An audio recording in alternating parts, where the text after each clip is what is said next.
Who had the biggest fall from grace in history? By the time I was a child, Bill Cosby was so universally recognized as an icon of wholesome comedy that one of the most popular kids' shows of my youth was literally just a cartoon about his childhood. Now the legacy of that little cartoon show is tainted by the very subject of the show itself. That's a fall from grace. From being trusted to be a part of your kid's formative years, to becoming one of the most vile and disliked men of all time. Jimmy Savile, if you allow for posthumous falls from grace. Let me paint you a picture. Here is the ultimate working-class boy made good. He worked as a coal miner during the Second World War. Once that was over, he tried a number of things. He was a professional wrestler for a while, lost every match, was a pioneer DJ, he essentially invented the job, and hosted a primetime TV show well into his 70s based on the premise of fulfilling outlandish dreams for kids. In his spare time, he worked as a volunteer porter at his local hospital and ran marathons, raising millions of pounds for charities, attracting a slew of honors. And while he may have been a bit eccentric, he was widely regarded as a national treasure. That is, until a couple of years after he died. Turns out Jimmy had a thing for young girls. Quite a thing, as it happens, he made Bill Cosby look like the angel Gabriel. We are talking one step below wandering around the TV studios where he worked with a 12-year-old latched onto his penis. Had got away with it precisely because of his public persona. He successfully persuaded almost all the girls he abused that nobody would ever believe them. Nationally/internationally, you of course have megastars and politicians. On a local level, I submit predatory doctor and religious leader David Farley. 200+ accusers. Unless you're the day, who disputes that number by saying there were only over 100 victims that came forward. So, somewhere between 101 and 299. Of course, he still has his defenders, but he retired and moved out of state to be with his family basically overnight. Note that his retirement email was sent to his patients, some of whom had appointments scheduled, without mention of losing his license to practice medicine or the lawsuit/news article dropping that week. Accusations range from medical malpractice to sexual assault from girls and women of all ages. When he slipped out of state to be with his family, he was substitute teaching, within days next door in Idaho, and has now moved to Utah. At least half his kids aren't speaking with him, but my parents assure me it's all made up because, and I quote, "He really helped us out when you were sick." Yes, I know him personally, and yes, I believe the victims, and yes, I will share this story anywhere it comes up naturally. Dude should be in prison forever. Had you asked me a couple of years ago, I'd say Vidkun Quisling. He was one of the last men to be given the death penalty in my country, and his last name is listed as a synonym for a cowardly traitor in our dictionary. He essentially sold us out to the Nazis during WW2. The thing is that he was previously seen as a good humanitarian, traveling to other countries to help the poor with Fridtjof Nansen, a national hero who won the Nobel Peace Prize, but it has later been revealed, only a couple of years ago, that he was never a good man from the start, and was in fact always a vile opportunist regardless of what affiliation he needed to have in order to further his own reputation and build his own grandiose sense of self. Under the guise of his humanitarian work, he'd loot values from dead/dying people, and give desperate starving people food scraps or pennies for very expensive valuables, if he didn't just take them. He'd also take advantage of desperate young women, those who had lost their families were the easiest targets after all. His first wife was a 17-year-old Ukrainian girl named Alexandra. Even his family members were confused about it. He also got a second wife, Maria Quisling, so in addition he was also a bigamist. Seeing the pictures and notes of what he saw in famine-stricken areas just makes what he did worse. In one of his photos he had visited a house with 2 starving boys, whose parents had presumably died, and IIRC, the remaining boy in this picture, had eaten his 3-year-old brother. Google Holodomor if you don't know about this famine. The thought of this gut-wrenching despair not fazing a man, not making him question what he's doing and just continuing on to prey on people, just makes me sick. I didn't think I could find a literal traitor to my country more deplorable decades after his execution, but learning what an absolutely deplorable opportunistic narcissist he was, just made him even worse. To think that he was a revered humanitarian at one point. I'm glad he was executed. Though I wish they had paraded him around so people could throw tomatoes at him first. Edit. Changed my mind and some details I misremembered from school and added a link detailing some of the information that was revealed last year. It's in Norwegian, but Google Translate should do. The rest should be a quick Google search away. There are also some thesis papers available, but those are in Norwegian too. He was never the biggest star, but Mark Salling's fall from grace was massive. Went from the star of a prime-time show to charged with child porn and dead in a matter of months. Most people are talking like the last decade, but Mary I of England came to my mind first. Overcame huge threats and obstacles to her right to the throne because she had the support and love of the people. She defeated the attempted coup, ascended to the throne, showed mercy to the traitors, etc. Then promptly married an unpopular foreigner and tried to force everyone to follow her religion.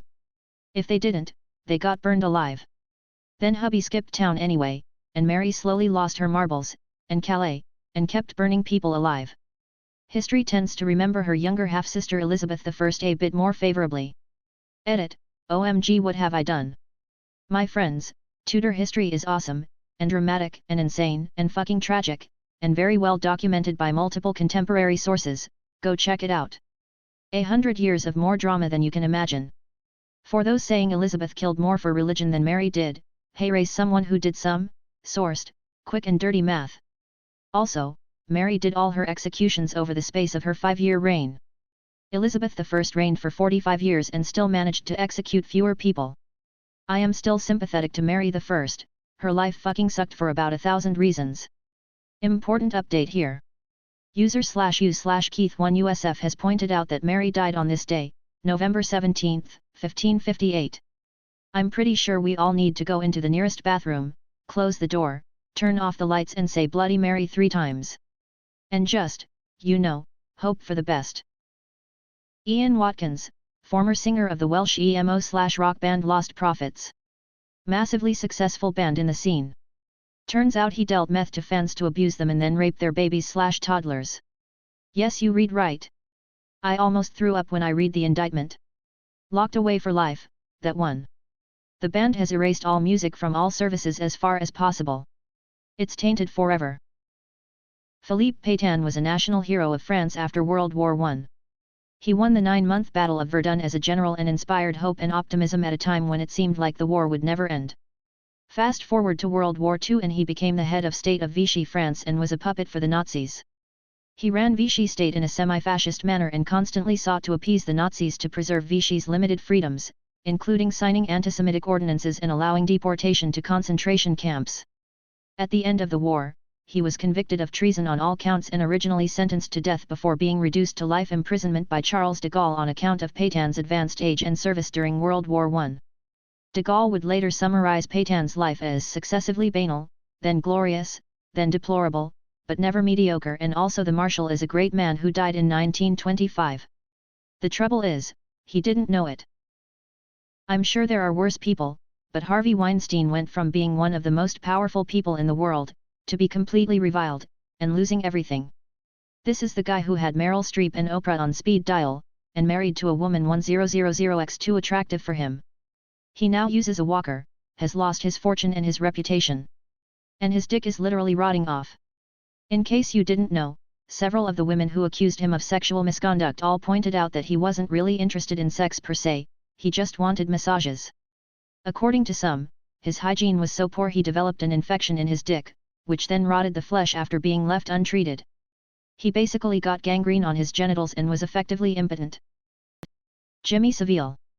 Mega famous UK radio DJ and TV presenter. Did a ton of charity work. Was a knight of the realm.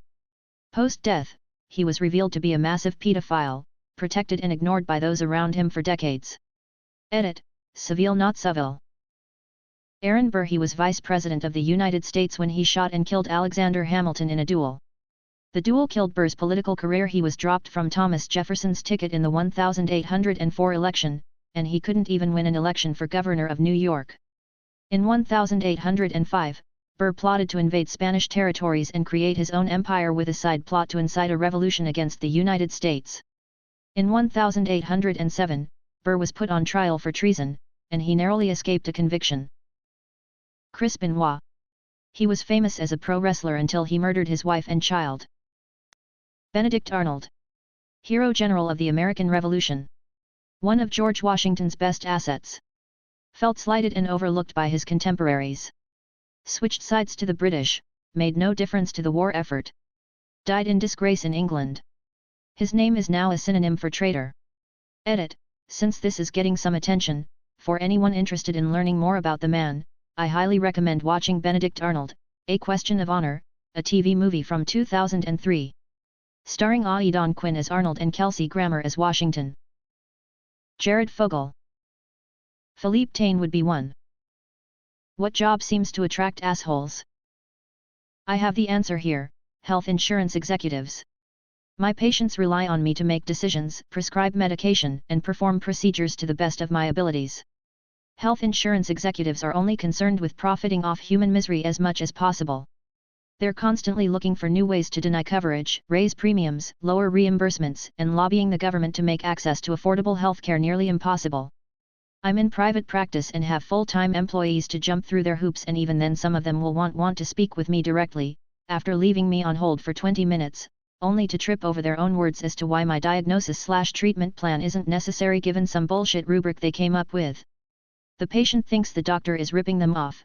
The doctor won't take certain cases depending on what insurance the patient has, while the insurance companies continue to merge into larger monopsonies who help other CEOs maintain a captive workforce due to the insane cost of healthcare in America, which would otherwise financially cripple 90% of the population. It really sucks. Loan sharking. It's a job that requires you to be an a-hole. Whoever is supposed to moderate the moderators on Reddit. Spaceball 1 bridge crew. Boat salesman. Morning radio show host. You will never meet a person you'll hate more than a club promoter. It's everything left over from the dregs of douchebag guys that think they are the coolest and spend their 40s buying drinks for their 20-something friends. Lawyer here. The solution is an attorney. President of ANHOA. Attorney here. The answer is attorney. Management positions in department stores. Give a weak human a minuscule amount of authority and they act like a wannabe dictator and power figure. Military. I am a retired AF vet. 26 years and I saw plenty of assholes. Sales reps in pharmaceuticals. Fuck you guys. A proctologist. TSA. What are your thoughts on Twitter shutting down? Watching the meltdown and reading increasingly absurd headlines every day was quite entertaining tbh. 75% of the employees left accepted the 3-month severance. That means around 12% of the employees there on Musk's first day remain. Those still there probably have good reason, like visa, health insurance, etc. Wow. It seems impossible that this wasn't inevitable. People will just have to do something else while sitting on the toilet. Vaini VDV 404. Reject modernity. Return to monkey aim. I didn't know it was shutting down. There are any number of ways for me to stay in touch with English-speaking people, but Twitter has a massive Japanese user base. Japanese social media platforms are otherwise quite insular and disconnected from English speakers, so losing Twitter will mean losing access to many Japanese businesses, celebrities, official media accounts, artists, etc.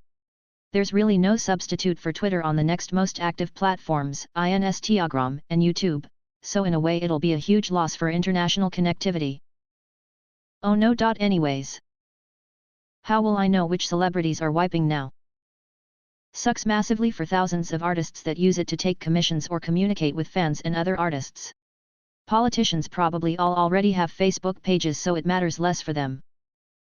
Unlikely it will exactly shut down because it's the best platform for celebrities. But it will probably be salvaged to something else. But it'll be interesting to see how it'll play out. I thought first that it would be replaced by something else, but realized that there really isn't anything that could work the same for the high-profile users. TikTok videos even at their lowest require too much effort, whereas you can fire off tweets sitting on the toilet, also just takes too long to get the whole message from a video, you can glance at a tweet to get the gist of it. Facebook is too geriatric and Instagram is too picture-oriented, though Insta might work. Elon should buy TikTok next. He can be the Grim Reaper of shitty social media. It won't. Some dumb shit will continue to happen, and it may go through some extended hiccups and maybe even downtime, but if it actually shuts down I will be shocked. The whole situation is very funny. Extremely online shitposting billionaire buys major media platform BC. He doesn't like being the butt of jokes, becomes the butt of 1 million jokes, and also tragic, thousands of good people did not deserve to lose their jobs. I genuinely don't think it's the demise of Twitter though. it'll continue in some form, just different. And nothing of value was lost.